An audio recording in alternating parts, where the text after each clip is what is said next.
BlackUSA.news morning show. I'm your host, William Honolulu Jr. Join us as we explore the news and opinions that impact our community. We break down how the major stories have a very personal, local, and racial impact. No topic is off limits, but even if the conversation gets rough, we're always going to keep it real. Greetings and salutations, all my people out there in internet land. I am William Honolulu Jr., and I have the privilege and honor of serving as the host of the BlackUSA.news morning show. Welcome to Thursday, April 14th, 2022. This is National Ex-Spouses Day. I have a really phenomenal ex-spouse. I joke about her all the time about that she's fairly perfect. She used to only have one really big flaw, and that was her choice of men. But it looks like she's resolved that one pretty well. So big ups to my ex and my baby mother and all that. Big ups to Lynn. As always, I want to give a big shout out to Crazy Horse Morgan and Brandy Raymar for always holding it down and really helping me flesh out some of these ideas. And actually, today's show is an example of one of those ideas. I told y'all we had some amazing stuff coming for you all, and it's here. Before I forget, do not forget to like and subscribe. Whatever platform you're on, whether it's Twitter, Facebook, Instagram, whatever you're on, just make sure you take an opportunity to like and subscribe. It really helps the channel, and it helps us get a better sense of where our viewers and our audience members are, so that we can make sure that we keep bringing you the stuff that you need, the information that you want.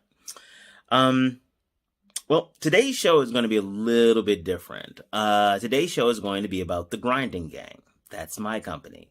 The Grinding Gang is a community of small business owners, entrepreneurs, professionals, and people who are interested in small business and helping the small business community.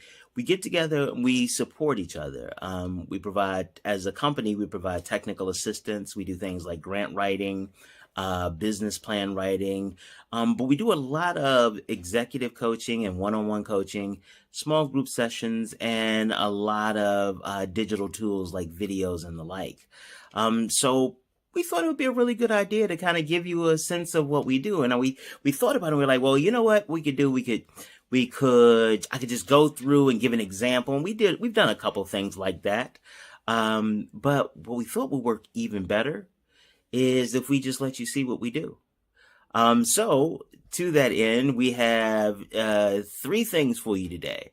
The first is we have an opportunity for you all to listen in to a one-on-one business coaching session. One of my clients agreed to allow me to record the session. We edited it up, took a lot of her personal business information out. But to give you a sense of the type of advice that we give at the Grinding Gang, and also how we engage our clients.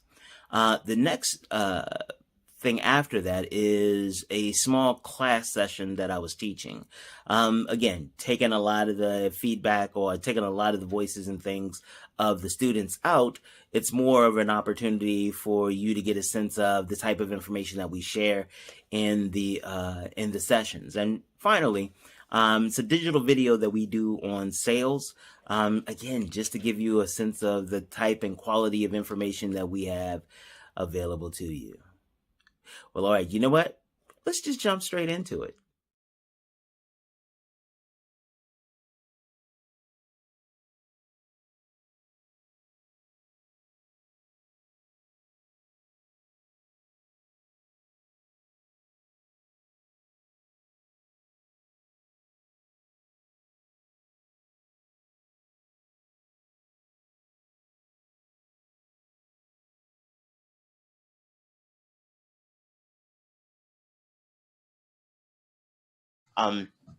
So in trying to braid those together, what you are doing is making a whole life.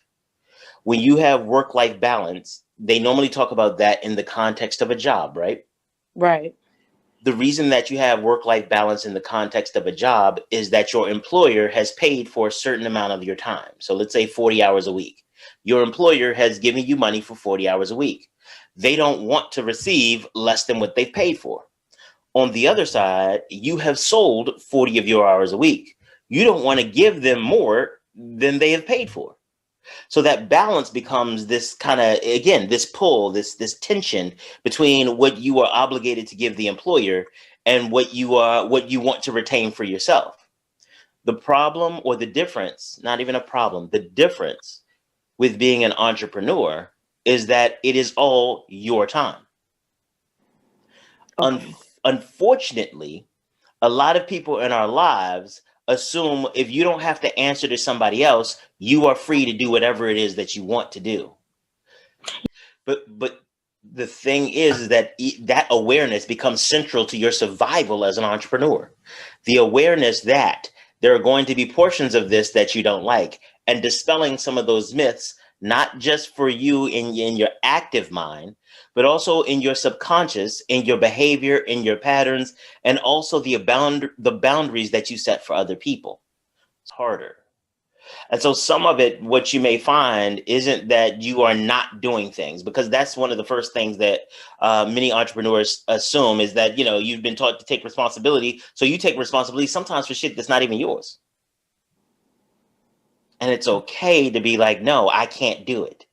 The thing that I call bullshit is that you don't let your heart get in the way. There is this idea in entrepreneurship that everything should be about money. Everything should be about logic.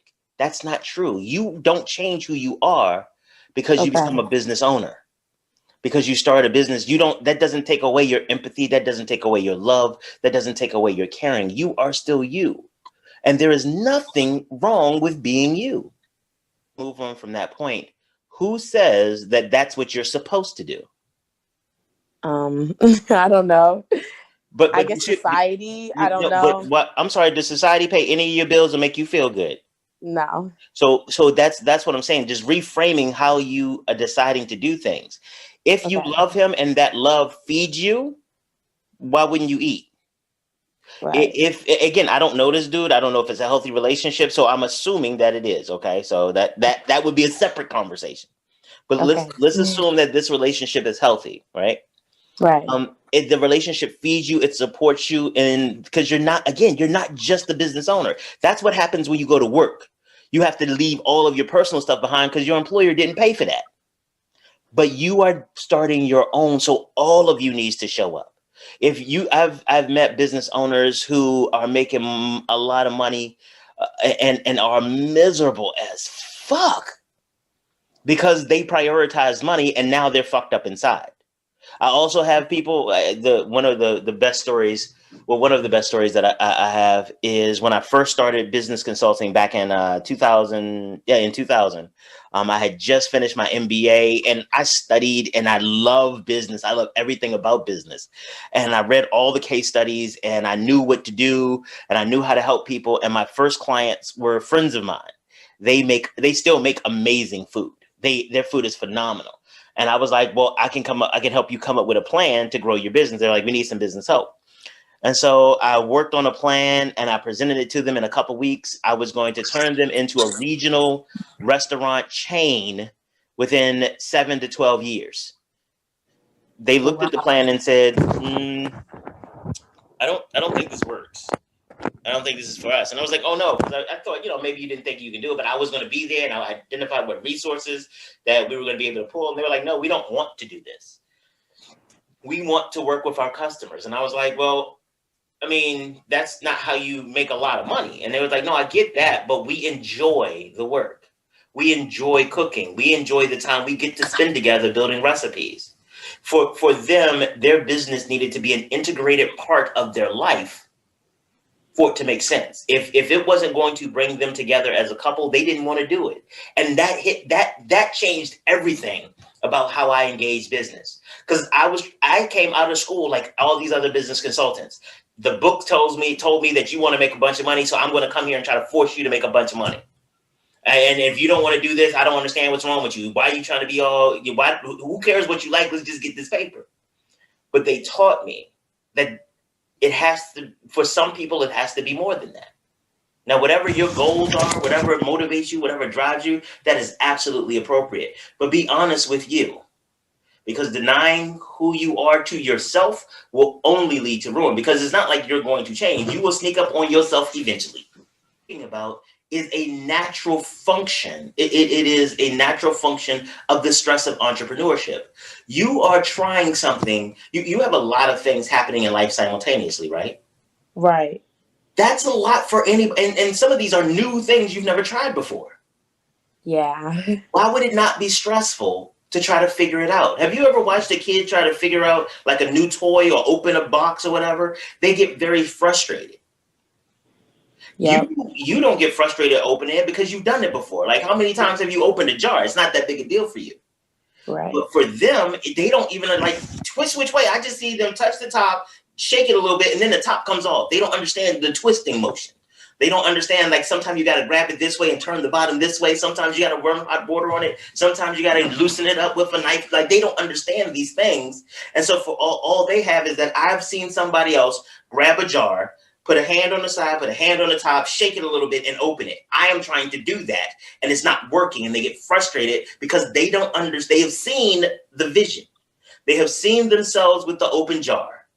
They have gone through what they believe to be the same behaviors that you did to open the jar, but they are getting a different result. That's why we started this program, because we want to make sure you know that it's not just as easy as grabbing from the side and grabbing from the top, shaking it and open it. There's a lot more that goes into it.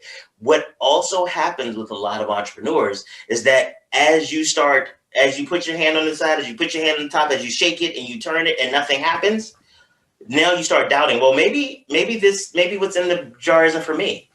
Maybe I'm not strong enough. Maybe I'm not smart enough. Maybe. And what it does is that the next time you want to reach for a jar, another jar, you don't reach for it with all of the zeal. You hesitate a little bit. You think about it. And maybe you don't put all the effort into it as you want. And now it becomes a self-fulfilling prophecy. See, I can't even do that. And that's how we sneak into, especially if we have been trained, because sometimes the lives that we've led up to this point have trained us to please other people. One of the ways that we get taught to do that is by thinking lowly of ourselves. If we think low of ourselves, it means that we have to do more in order to make the people that we want to please happy. Now, while that's helpful in developing a business architecture, trying to live your life in that space becomes very difficult, and it leads to things like what feels like procrastination, but really is coping delay. Like you are trying, your mind is uncertain that it can do it, so it comes up with other stuff like, we're not ready to do that yet. We're not ready to do that yet. You want to, you cognitively want to, but your subconscious pushes back and gets you distracted, makes you tired, other things seem more important, or just that you can't do it. And that's it. Some of this is really about the kindness that you display and the patience that you display to yourself. One of the other things about being your worst critic, one of the ways to address that is to think of somebody else who is similarly situated to you, somebody who's in a similar circumstance. And then when you feel things or say things to yourself or feel a way about yourself, ask yourself, would you tell them to feel that way about themselves? Because for those of us who are harsh critics of ourselves, we tend to give other people the grace and mercy that we don't afford ourselves. Yeah, that's true. If that be the case, then use somebody else as a straw man. Give me somebody that you know that is in a similar circumstance, that you believe is in a similar circumstance to you. My best friend. Your best friend. Yeah. So think about the last time you were hard or critical on yourself. Okay, tell me when you thought of it. Today. Okay. Now, if your best friend came to tell you the same situation, that she was in the same situation you were in, that she had the same thoughts, she was in the same situation you were in, would you tell her that she should feel the way you felt about yourself? She should feel that way about herself? No, not at all. But do you see how that changes everything, though? Yeah, I do. So whenever you feel a negative thought, and this actually really does help with the procrastination as well, because it's not just one thing. You know what I mean? Like, as an entrepreneur, you are mastering your mind. As an employee, you master skills so that your employer wants you to have. So if your employer wants you to write, they'll help you develop your writing skills. If your employer wants you to learn how to flip burgers, they'll teach you how to flip burgers, and you'll get experience there. They'll do trainings for you. But think about where you've been that anyone has ever trained you how to use your mind for your own benefit. Okay. For many of us, this journey of entrepreneurship is one of the first times we are being free to actually just think what we want to think. And that's confusing and scary. Why do you think you should have the answer to any of my questions or anybody's questions?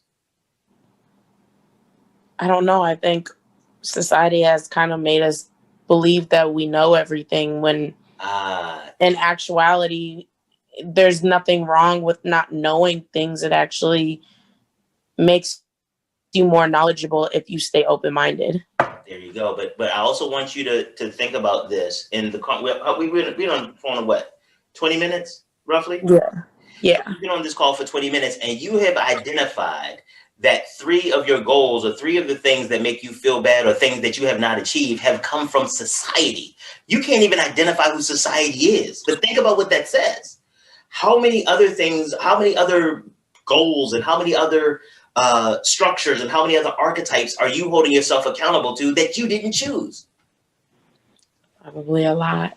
Yeah, but do you see how this deconstructionist thinking sets you free? Yeah. It's like reprogramming your mindset. Anytime you start thinking about, well, I haven't met this goal, who set the goal? If it's somebody external from you, then figure out, do you need to meet it? Like, why? Just because they said it, like, is it a contractual obligation? Okay. Is it something you committed to? Okay. But somebody can't just bring you a goal or say, this is your goal. Like, who the fuck are you? on the second side of this is that if you created the goal, you made that up with a specific set of circumstances in mind.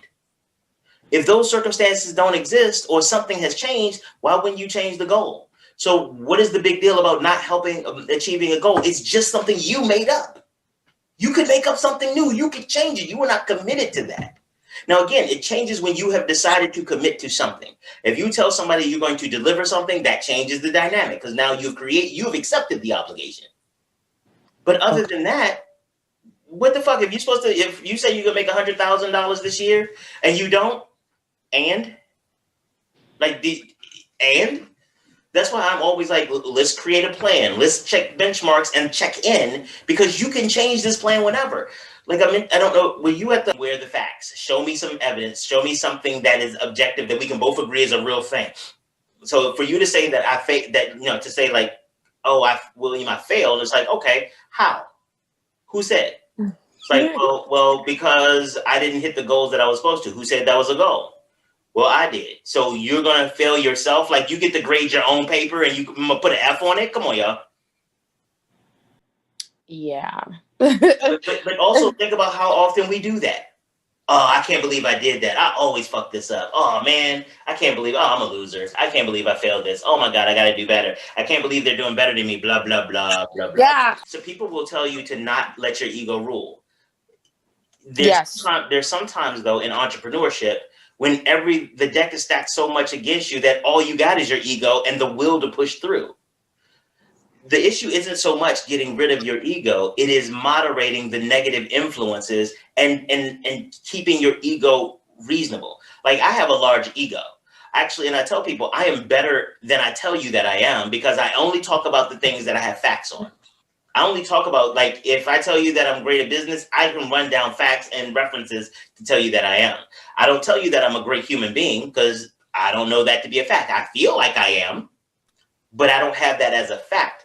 Same thing with you. You get to choose. You are doing exactly the right thing with your efforts toward self-reflection, moderating your emotions, controlling your thoughts. You are on the exact right path. It is not an easy one because it's easy just to do what everybody else does because society has already told us that and they trained us for 20 some years and this is what we're supposed to be doing. See? You that this is hard. What you all are doing, the starting of a business is hard. And a lot of people don't necessarily share with you how hard it's going to be. Like with Ashley, a lot of people, when they talk to you about your business planning, they don't talk to you about making sandwich and going to pick up cookies. But those things and having to balance those things are part of the hard parts of business. But the other hard part of business is thinking about and learning new things. I know in the past, and actually I've talked to a couple of members of the Winter 21 cohort, the target market assignment and some of the other pieces and some of the conversations have been hard because they're uncomfortable, because you believe that this is your business, so you should have the answers. That is not the case. There is no reason you should know this stuff. That's why we're here to help you learn these things, to help you learn about business and how to put things together. So as you are going through some of the questions, as you are going through some of the exercises, it's going to be frustrating. It's going to be uncomfortable because you are learning something new. And a lot of times there's this is, what you're going through now is kind of like your business puberty or your business toddler stage. Like toddlers, for those of you all who have kids or have been around kids, they are very frustrated all the time because they feel that they can move around and do stuff like they talk. It's not clear, but they think they talk. They think they sound like you. They walk. They think they walk like you. And then when you tell them like, hey, wait, you don't know how to do that. Hey, wait, they get frustrated. That's what the beginning portions of being an entrepreneur feel like. It feels like being a toddler because it is frustrating because you're learning so many new things, and the stuff you thought was real, the stuff you thought you knew, sometimes you find out that maybe you didn't know as much as you thought you did. And that's okay. That is part of the process. You should not expect yourself to already have the answers. Because if you already had the answers, you would be doing it. Talked about that. I've mentioned before that my job is to push you to a point where you don't have the answers to questions. Because once you get to a point where you don't have the answers to questions, that's where I can add some value. So don't be frustrated when I ask you something and you don't know the answer, because that's what we're supposed to be doing. I'm supposed to help you find the answers or figure out how to find the answers to questions that you may have that you don't have them or have the answers already. So it's okay. The next thing is to make sure that the expectations that you have for your business, make sure you check those expectations. Make sure you take an opportunity and say, well, why do I think I should be able to do that? Or why do I think this person will give me money? Why do I think the person is going to be one of my customers? Why do I think this would actually, something that I'm trying should work? When you challenge those expectations, you have an opportunity to reassess what you're doing and figure out if you're doing the right thing. About that. As things come up in life, as things come up in your process, but your process in the Fosterpreneur program, or come up in your life in general, please don't hesitate to ask us for assistance. That's what we're here. Worst case scenario, you ask us for something and we're not able to do it. You say, hey, could you help with this? We don't have the resources. Sorry, and we don't know where to get the resources. But we are able to help with a number of things that aren't just about entrepreneurship.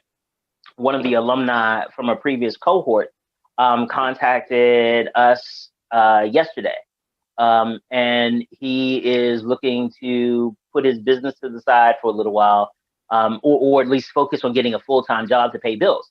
That's a very real part of his business. That was a very real part of his business plan. He was going to do a certain amount and see if he could make it living on his business for a while. And if he got to a point and he couldn't, then he was going to get a job. That's part of the business plan. And we were able to help him. He has a specialized background, and I have friends who are in that specialized background. And so within 24 hours, we were able to get his resume out to a friend who gave him some significant feedback so he can improve his resume, and we can help him find his options in the specialized field. So if you have any problems, please don't hesitate to ask us. Again, worst case scenario, we can't help. Best case scenario, we can help you change the entire trajectory of your business, of your life, find childcare, find a job, find some resources, find some technology, find something. So please don't hesitate to ask. And just in case there was any confusion, the next page is not up. The next page for the assignments is not up because we spend 2 weeks on the target customer. So we're going to circle back around to the target customer again on Monday. Next Thursday, we have a guest speaker. And I think Erica will be sending you all out some information about her either tomorrow or we'll have it at our Monday meeting. Excuse me. So we're going to circle back around and do that. Circle back around on Monday to talk more about the target customer. And the reason that we spend so much time on the target customer is because the target customer is, at least in the way that we do it, is going to be central to your business success. What we are doing is that we're trying to figure out who our target customer is, to get to know them as intimately as possible so that we can build, especially in our awareness, that marketing aspect. If we understand who people are, we can market to them better and get them to take money out of their pockets and put it into ours. When you are at a job, there is normally somebody who tells you what you need to do. You go in, there's somebody to train you. There's somebody to show you around. There are manuals and stuff like that to read. For your business, none of that exists. There is none of that. You are starting from scratch, by and large. You are making decisions to determine what you do, to determine how you do it, to determine where things go. You are in charge of that. And this process is going to help you do that.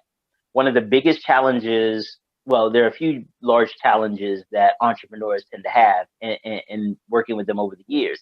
But one of the big ones is that they have difficulty hiring employees.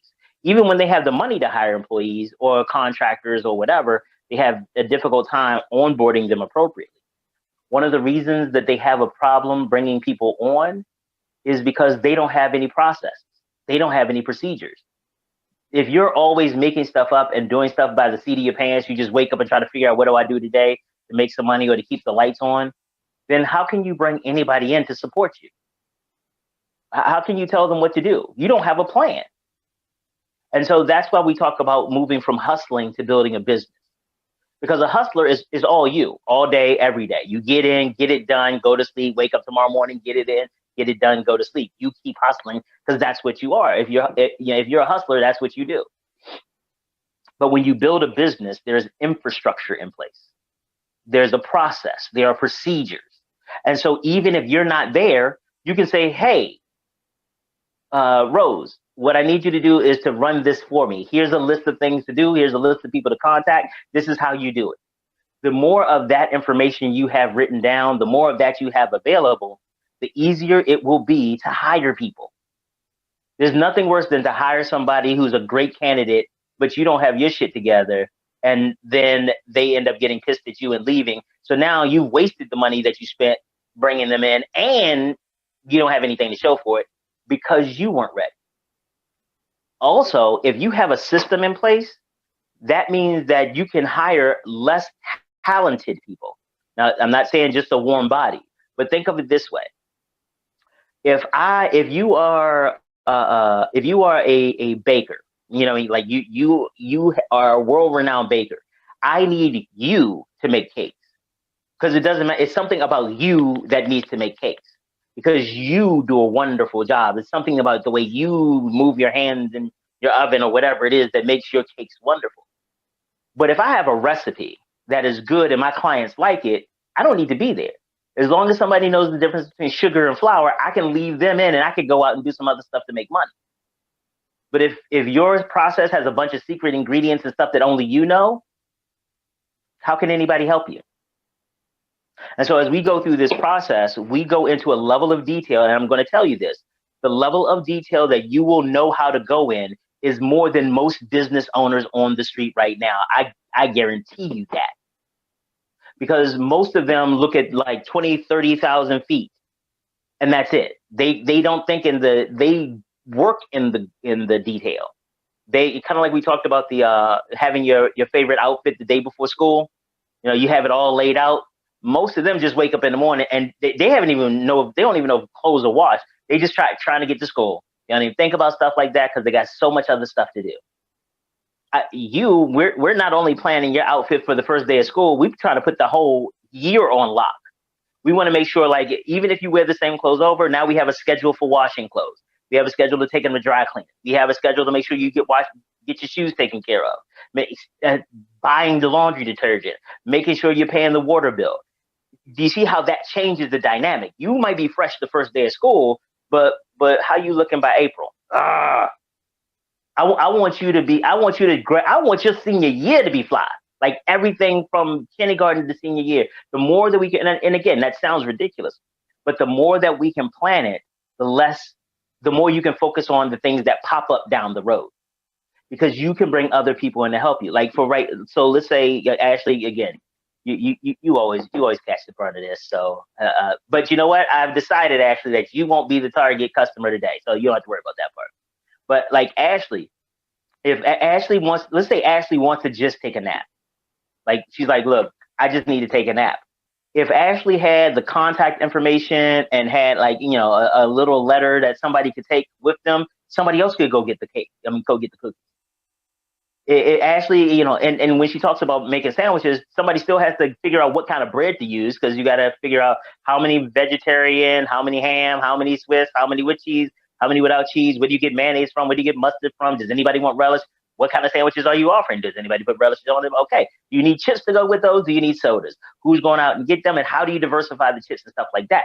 You could not plan that, but imagine what happens when you go to the grocery store. Do you get diet? Do you remember to get diet? You don't necessarily have if you plan it early enough, you have the opportunity to think through those things, as opposed to waiting till the last minute and then going out and just kind of hoping you get enough stuff and then getting back to the office and realizing you don't have everything. So that's why we go into this level of planning. You are going to have to do it anyway. And I want you to be comfortable being frustrated with me. I want you to be comfortable giving me pushback and asking me why I'm asking the questions. Because again, if I can't explain to you why I'm asking the question, then why the fuck am I asking? The same way that if you say that you have something that your business is supposed to be doing, I'm going to ask you why. Who said you have to do that? Because you need to make sure you're doing it for the right reason. The reason that benefits your business, not just because you saw somebody else do it, because you don't know why they did it. So again, I'm going to push you to a level of detail that you may be uncomfortable with and that other business owners aren't doing. I've had people who work with me and other people go and say like, yo, y'all doing way too much. Yes, absolutely. But guess what? My clients get money. My clients make money. And those are just facts. And guess what? I keep receipts. So if anybody wants me to give you some clients to talk to so they can tell you how wonderful I am, I have at it. But again, no one say I'm joking, but you all know I'm not. But the thing is that making sure you understand that it is going to be frustrating. It will be overwhelming. But part of this process is going through those feelings and working through them to the other side. Because as an entrepreneur, I'm sure Claire can tell you this, it gets frustrating because you want to do so many things. You feel like you should be able to do so many things, and you get frustrated with yourself at times. And if you could work with me and get through those pieces of frustration, if you could work with me and see the future, and to know that you felt frustrated, you felt overwhelmed, and we've been able to push through and get you to the other side. Well, when it happens when you're by yourself, you will be more prepared to handle that and continue to move to your success. See if I can tell something else about you. You're also a perfectionist. You don't like putting bullshit out into the street, right? Yes, I'm a Virgo, so. But so that's one of the things that drives that behavior. Is not necessarily that you procrastinate just because you choose to procrastinate. Some of it may be that. But what I have found is that for a lot of people, that procrastination is a response of not being sure that everything is right. You want to keep waiting until you figure out everything, because what you have experienced is that things tend to be more complicated than you thought they were going to be. Yes, and so, and the cool part about it, and so let me tell you about me. I used to call it procrastinating, but I don't, because I realized I used to go Christmas shopping on December 24th every year. Every year I would wait to December. If I was doing it early, I may start December 22nd. You know why I did that, Desiree? I did it because I didn't want to make any more decisions. At the last minute, you don't have anything to think about. You do it, it's done, you move on. Especially if you've been able to do it at the last minute and it goes off successful, you don't even have an impetus to do it earlier. If you've been able to do it at the last minute and it always works out, you now get yourself in the habit of doing it at the last minute. What's more about that is that if you wait till the last minute, in this process, if you start earlier, I'm guessing that if you start earlier, you'll go down a rabbit hole and try to do this and add this bell, this whistle, this does, this, that, and then you're still pushing to the last minute, and it's a lot bigger than you started with. Is that accurate, Desiree? Yeah, exactly.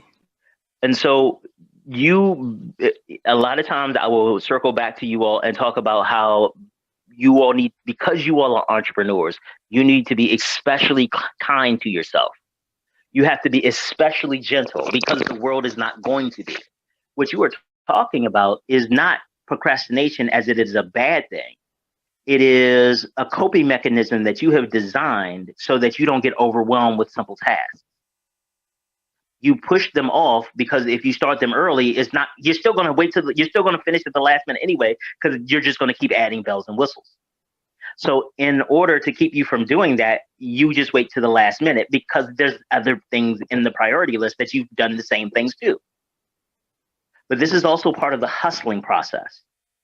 If you have a system to do these things, then you don't have to worry about tweaking everything because that's not part of the system. And you have things done in a more orderly fashion that you can hand off to people. This also means that that behavior that you're engaged in, until you develop a plan around it, you'll still have a situation where you have to do everything, because the planning part is the part that will get stuff off of your plate. So as an entrepreneur, you always have the option of quitting. Always. That is always a choice that's available to you. And there's nothing wrong with it. I have started about 30 businesses. I've let about 22 of them just crash, just because they were experiments. I wanted to see if I put this out there, would people buy it? Why would they buy it? Okay, they bought it, cool. I was doing streaming audio before they had all these APIs and all this other stuff. I did it just to see what would happen, because I experiment with businesses so that you and other people don't have to. Most of the stuff that I'm telling you, I know because I tried it and I fucked it up myself. Sometimes on purpose, sometimes absolutely accidentally.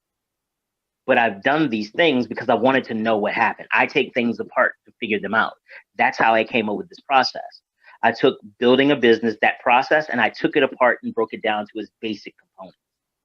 And that's what we're doing. That's what we're going to go through. And the biggest component in your business development is your target customer. Because that I recommend identifying individual people is because when you do what you're talking about is doing demographic information, using demographics to model for a particular population.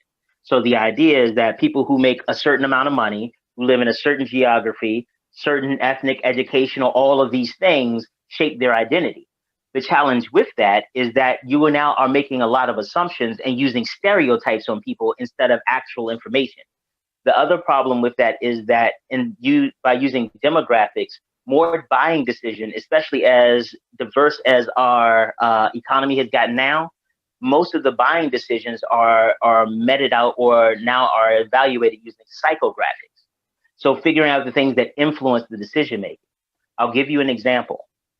My best friend and I, my line brother, we are both African American males who live in the we live in the DMV, the DC, Maryland, and Virginia area.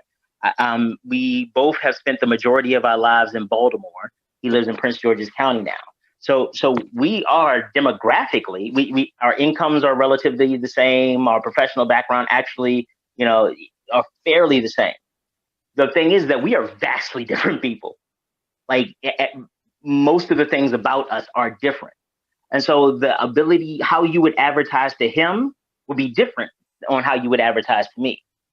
And so if you know you want him, if you know like Steve is the type of dude I want in my company, then you should tailor your advertisements and your sales strategy to get somebody like Steve to buy from you.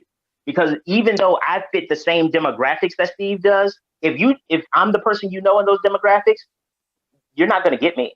Or if Steve is the type of person that you know, or he's the model of the demographics, the average, then you'll never get me. one of the things with small businesses and particularly micro enterprises is that a lot of us, if you're sitting on stacks, that's fine. You can go and do some trial and error, and some of it you will have to do trial and error because you're learning new stuff. But my thing is like, let's try to reduce as much of the trial and error as possible. I know that Rose would be interested in the Fosterpreneur project or the program because Rose is here.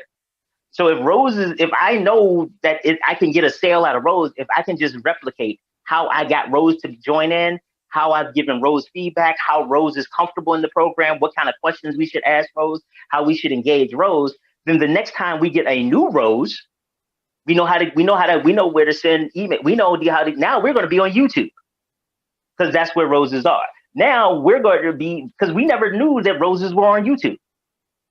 So, but now that we know that, because I've asked a real person a real question, now I have information that I did not have before based on what I believe. Because, I mean, hell, let's be honest. Erica is closer to your age than I am, and she's still old. No, you can tell her I said that. It's fine. But even with that, we don't know you. You know, so the more we can tailor it to you, the more we can get people like you. Does that address the issue around the why? Because if you have the technical ability and the money and other resources to do it, please go ahead and use avatars, use demographic information. My concern is that if you don't have enough money to do that, you need to work out as much detail as you can up front. We do this. This is part of your investigation and your fact finding. So I never tell you. I think every video and every time I've talked about this, it's 3 to 10 people. Because you're right, Rose is not the only one. Because that's not the way we got Ashley or Danielle. We got them differently. And so what we end up doing, and the reason that we look at target customers, is that let's say there's 10 of you. So let's say I used each one of you and I went through all of those questions for each one of you. What I will find is that, let's say Rose is the only one who's on YouTube. And everybody else is like, I've never looked at YouTube for something like that. Let's say you go I go to workshops and I take classes. Well, that means that we have to get you another way. And what we end up looking at is that which one of those out of all 10 of you, how many of you have the same characteristics? How many of you all are all on Instagram? Okay, so that means Instagram, we can get this many doing Instagram. But things like, for example, the piece like YouTube, and I love that example, that would be an extra thing for us that wouldn't cost too much. You know, because we already have some videos and stuff that we put out. So just adding it to YouTube would recruit a Rose. And at the same time, we would still do the regular stuff that got DeMarco. So I used Rose in this one just because I wanted you all to see how this process worked. Because, I wanted you all to see how the process worked. But I do this for at least 3 or 4 people each time we get ready to do, each time, the cohort before this one, and for you all. We went through a similar process to this, a more refined process because we have more information, but something similar to this to figure it out, not just for one person. But that's why I always say 3 to 10. Just finding a real person. So if you are going to do something online, there should be, at least I would think there's somebody you actually know who you can ask these questions. If not, then you have to go with more experimentation. You have to go with, let me put this kind of ad out there and see what happens. Let me put this type of post out there and see what happens. Let me put these types of products out there and see who buys. And it's a lot more trial and error. It's a lot more questioning. It's a lot more spending money trying to get information. What this process is designed to do is to keep you from having to try to figure it out. There's still a level of having to figure it out that you're going to do. But This process is designed for you to plan it out as best as possible. So like now, before I wouldn't have, and Rose, I don't know how I can thank you about this YouTube thing because it's a wonderful example. We never thought about really putting anything on YouTube as for marketing or anything like that. I think Erica may have had one of her videos out there one time, but I think she only did that to share it someplace else. But now we're going to continue, this helps us understand that we need to continue to do the stuff that we were doing before that got you all interested, but also now add YouTube to it. but that's only because we knew somebody. Now, as you start to sell stuff, you can do surveys and things like that. There are other organizations who actually do this research for you, but they require you to give them money. And so the issue is finding this information out about your target customer. I am lucky that I had Rose here. You may have to do surveys. You may have to ask people who you think may, but it's about getting this information so you're not just spending money doing trial and error and to see what might happen. Okay, so let's talk about sales. I always start with the same point. Your potential customers don't care about you. Not that they're mean people or anything like that, but it's very important that entrepreneurs remember that people aren't there for you. They are there to purchase your services or to purchase your goods. That is their central goal. When I think about it, and the example that I use is when I go to a fast food restaurant to get something to eat, I don't stop and ask the owner which item on the menu should I get that will maximize their profit, or which item on the menu do they want me to get because it is the most or the one that they need to push the most. I don't do that. I go to the restaurant and I get what I want because that's what I want. It's not that I'm necessarily a bad person or that's not evidence of that. What it is that is the way commerce works in America. We get the things that we want because we want them. And as an entrepreneur, as a person who is doing sales, you need to remember that. Take yourself out of the equation and think about it from your potential customer's perspective. Now, your sales process begins way before you actually meet your potential customer. If that's the first time you've thought about selling something to that person, then that's a problem. Now, what sales may look like will differ depending on your industry and depending on what it is that you sell. But you need to start thinking about who your customer is before they even show up. If you're doing more targeted sales where you have an opportunity to get to know your customer, I would suggest you do all the research that you can. Look at their LinkedIn profile, look at their Facebook profile, Instagram, Snapchat, all of those things to give you a sense about what's important to your target or your potential customer. Because once you are able to understand what's important to them, you'll be in a better position to provide them solutions that actually fit who they are. The next thing to remember is being able to define what your articulable value proposition is. Now, what an articulable value proposition is just a fancy way of saying what is it that you bring to the table? What is it that you are offering that adds value to your potential customer? And it needs to be articulable, and not just that you can say it and it sounds good, but it needs to be said in a way that matters to your target customer. A lot of times entrepreneurs and salespeople get caught up in talking about the technical specifications of what a thing does because that's what we worked on. We worked on making sure that the service is wonderful, the product is just right, and it's the technical specifications that do that. Well, your target customer isn't really looking for that technical specification. They're looking for the value that technical specification brings. If you have all organic food, if that's your thing, you sell organic food, you don't need to talk about how organic it is. Talk about how it being organic or the way that you do it benefits the customer.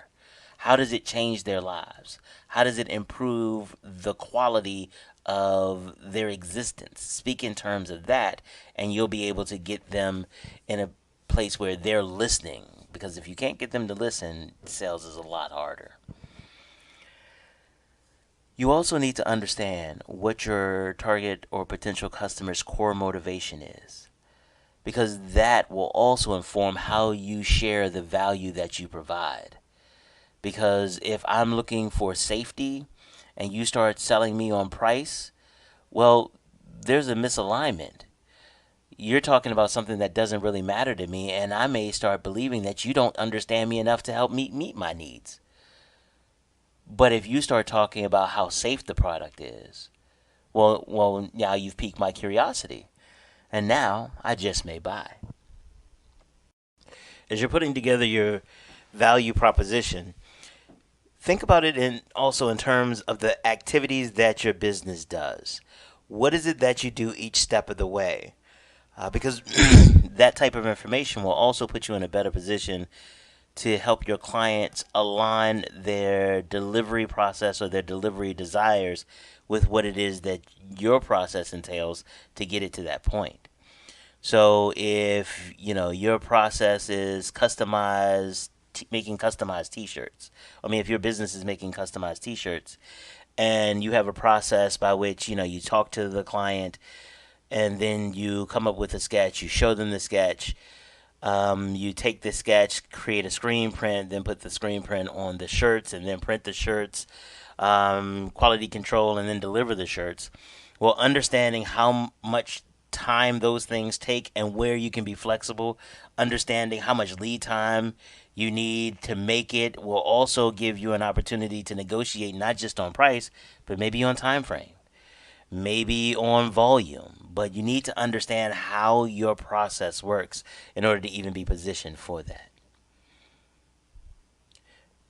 In talking about what it is that your business does and the value that you bring, we talked a little bit about being able to articulate the value that your product or service has on the potential client based on their motivational factors.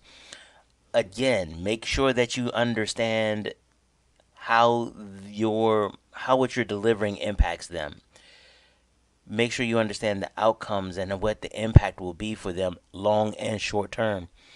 You want to make sure that if there are some downsides to your service or your business, that you let them know. Because there's nothing worse than developing rapport and developing trust with a potential client and then having that trust dashed because you didn't cross a T or dot an I. Akin to this is making sure that you understand your potential customer's sales cycle and timeline. This helps you position your business so that you can get the sale in the time frame that you want. It also helps you keep your pipeline, or what they call sales funnels now, helps keep it full. So if you're working with a government agency and they start putting together their budgets in October for the fiscal year beginning the next July, well, that means that you need to jump in then in order to get yourself included.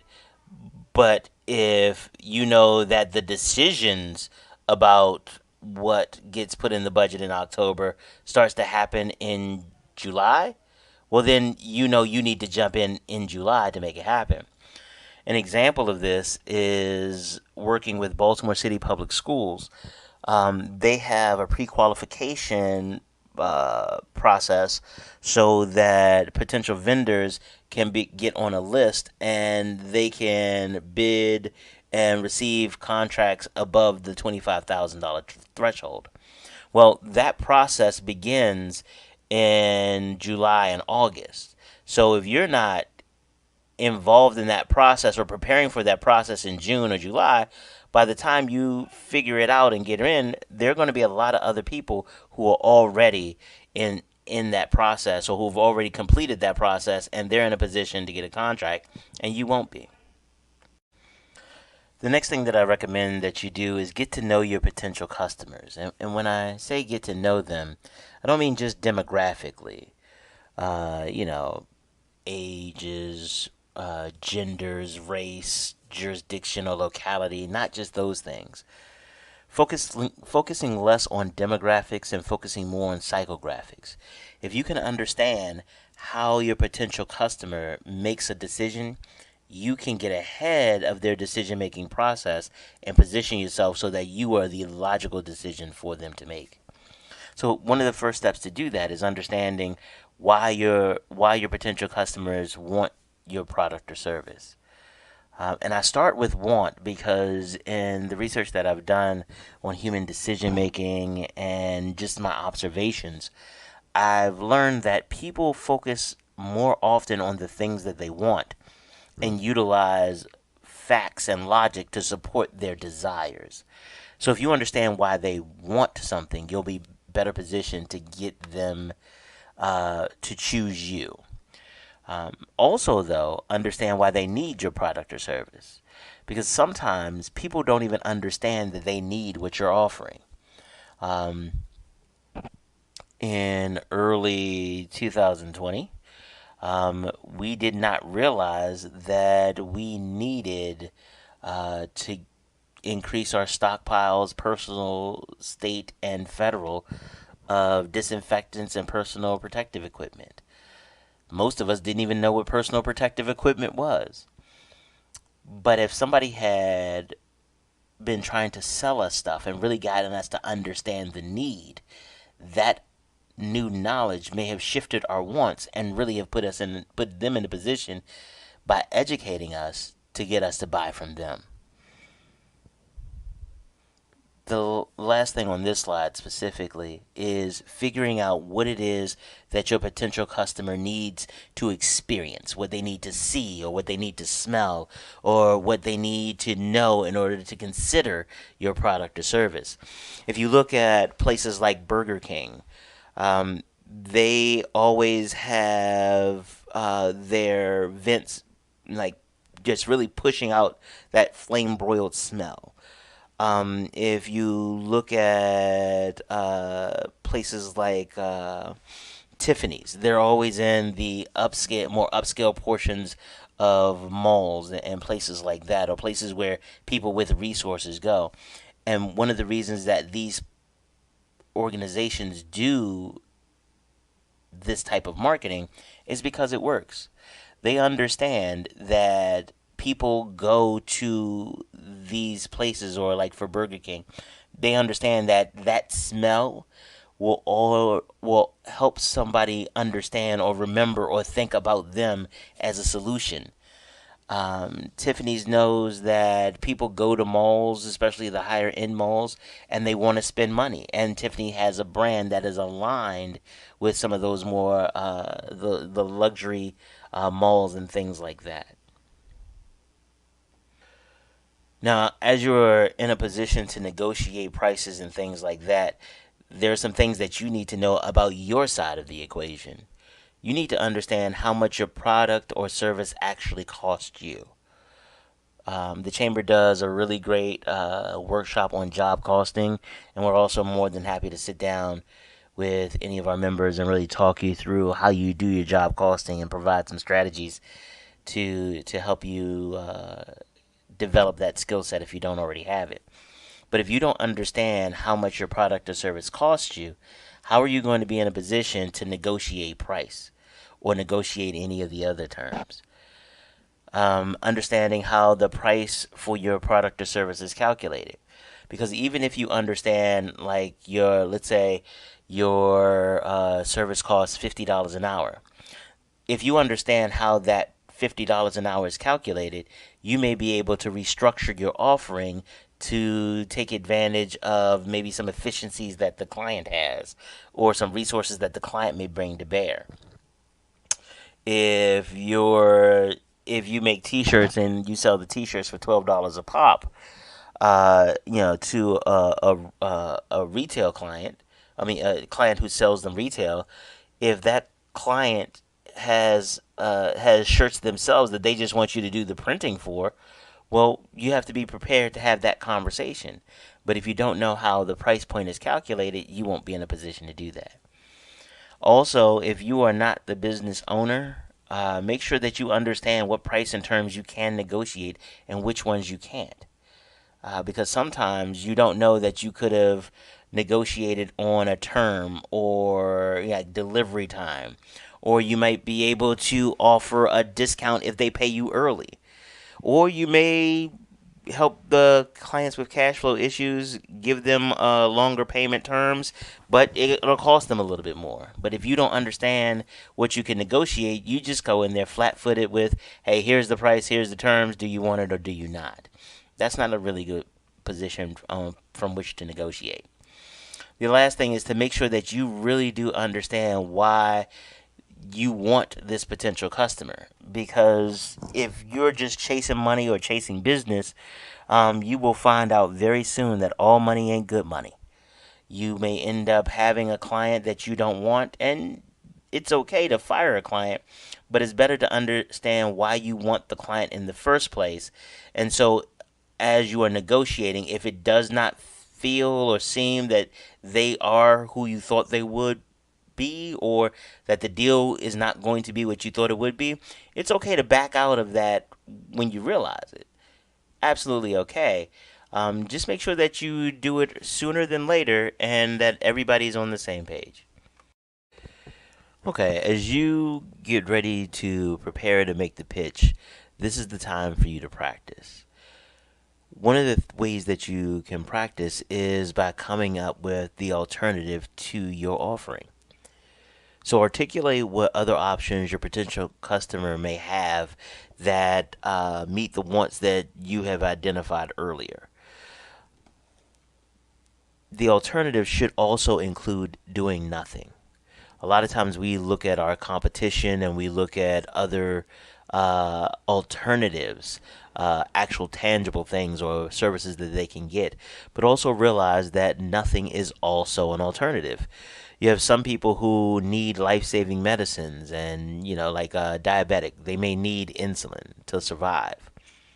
But some of them still don't get it for a number of reasons. Sometimes it's cost, sometimes it's fear of the medication, sometimes it's a misunderstanding, but doing nothing is still an option for them. Now, once you understand that doing nothing is an option and you can run down all of the options that are available to them, you are in a much better position to position your business to meet their wants and also their needs. Articulate the reasons why the potential customer should select the alternative and how the alternatives meet their needs. Again, you are trying to look at this from their perspective. If it makes sense for them to use one of your competitors, really work that out. Why does it make sense? And then figure out what you can do to make your business or your offering make more sense. Be able to clearly explain the value that you add. Just being able to say, I can help you improve your business, or I can help you get more clients. Well, no, be able to be clear about it. I can help you get this many more clients. Together we can do this. We can save this much money. Give them as many details as you can. Make sure that you can deliver what you promise, but give them as many details as you can so they can make a truly informed decision. As you're preparing for the pitch, make sure you pull together your materials in a way that makes sense for the customer. You've done a lot of research on this potential customer. You understand how they think. You understand what they're looking for. You understand sometimes more about them than they understand about themselves. Make sure you lay that information out in a way that makes sense for them. There are some people that you need to start with price first, because they're waiting for the price and they're not listening to anything else that you say until you talk about price. Then you have some other people that want to know everything about it, the level of detail, how it works, the process or whatever. You need to make sure that you give them the presentation that makes sense for them. But again, it's about understanding who they are. Until you're writing your own checks, your opinion doesn't really matter now, does it? Make sure your ask is clear to the potential customer and the value proposition is one that they actually want. I've seen so many people not close sales because they didn't just ask for the business. What is it that you want? Do you want X number of shipments, or do you want to give them X hours of services for X amount of dollars? Make sure that you're very clear about the ask and all the things that the ask entails. The last thing is to make sure that you're prepared to adapt your materials, offer, and presentation to the customer's reasonable request. And I cannot stress that this needs to be reasonable. A lot of times they say the customer is always right. That is not true. You need to make sure that you address your customer's needs, but if it doesn't work for your business, it doesn't work for the customer. You're not trying to bankrupt your business to make sure that the customer has what they need. You need to make sure that it's a win-win it's beneficial to both parties. So I hope that was helpful. No role playing, no scripts, no acting. Just this is what happened. This is what we do. This is how we serve our clients. And so I am hopeful that it is helpful to you, and hopefully you give us a call at the Grinding Gang so that we can help you too. All right. Thanks a lot for joining us today, and we'll be back tomorrow.